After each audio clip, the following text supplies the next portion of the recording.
পহেলা ফাল্গুন বিশ্ব ভালোবাসা দিবস ও ২১শে ফেব্রুয়ারি উপলক্ষে জমে উঠেছে ফুলের হাট। ক্রেতা বিক্রেতার হাট ডাকে চলছে বেচা কেনা।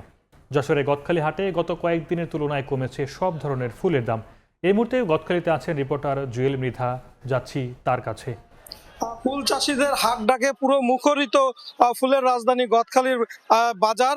আজ সকাল থেকে চাষিরা বিপুল পরিমাণে প্রচুর পরিমাণে ফুল নিয়ে বাজারে এসেছেন। বিশেষ করে গোলাপ এবং গ্যালাডিলিয়াস ফুলের যোগান খুব বেশি আজকের বাজারে, এবং চাষিরা যে দাম চাচ্ছেন আসলে সেই দামে চাষিরা ফুল বিক্রি করতে পারছেন না।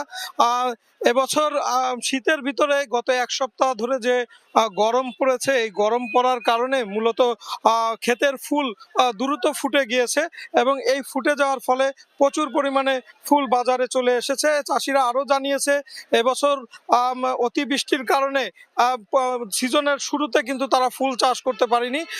যেহেতু সব চাষি একসময় ফুল চাষ করেছে, গরমে একসাথে ফুল ফুটে গেছে, ফলে বাজারে কিন্তু প্রচুর পরিমাণে ফুলের যোগান, এবং এই যোগানের কারণে বসন্ত দিবস এবং ভালোবাসা দিবসকে ঘিরে যে আশায় বুক বাঁধেন চাষিরা একটি বাড়তি মূল্যে ফুল বিক্রির, সেই আশা কিন্তু ভঙ্গ হয়েছে এবার তাদের।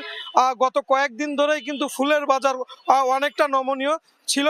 গতকাল কেবল ফুলের বাজার একটু চাঙ্গা হয়েছিল, কিছুটা বাড়তি দামে গতকাল ফুল বিক্রি করেছেন চাষিরা, কিন্তু আজকের বাজারটা কিন্তু একেবারেই তার উল্টো। গতকাল যে গোলাপ ফুল তারা 14 টাকা করে বেচেছেন বা 10 টাকায় বেচেছেন, সেই ফুলটি আজকে 3 থেকে 5 টাকার বেশি আসলে তারা বিক্রি করতে পারছেন না। গ্ল্যাডিওলাস গতকাল বিক্রি হয়েছিল 8 টাকা থেকে 12 টাকার ভিতরে, সেই গ্ল্যাডিওলাস আজকে বিক্রি হচ্ছে মাত্র 3 থেকে 4 টাকায়। আর রজনীগন্ধা, ভুট্টা ফুল এগুলো একই দাম, 3 থেকে 4 টাকার ভিতরে। এবং জারবেরা গতকাল বিক্রি হয়েছিল 16 টাকা পর্যন্ত সর্বোচ্চ, সেই জারবেরা আজকে বিক্রি হচ্ছে 8 থেকে 10 টাকা দরে। চাষিরা ফুল নিয়ে অপেক্ষায় আছেন যে দিন বেলা বাড়ার সাথে সাথে তাদের ফুলের দামটা বাড়ে কিনা, যেহেতু আজকেই শেষ দিন, ফলে ব্যবসায়ীরা কিন্তু ফুল না কিনে তারা ফিরতে পারবে না, ফলে তাদের কিন্তু ফুল নিতে হবে, সেই একটা অপেক্ষায় আছেন যাতে তারা ফুলের দামটা পান। কিন্তু সেটা আসলে পাবেন কিনা সেটা নিয়েও তারা শঙ্কিত আছে।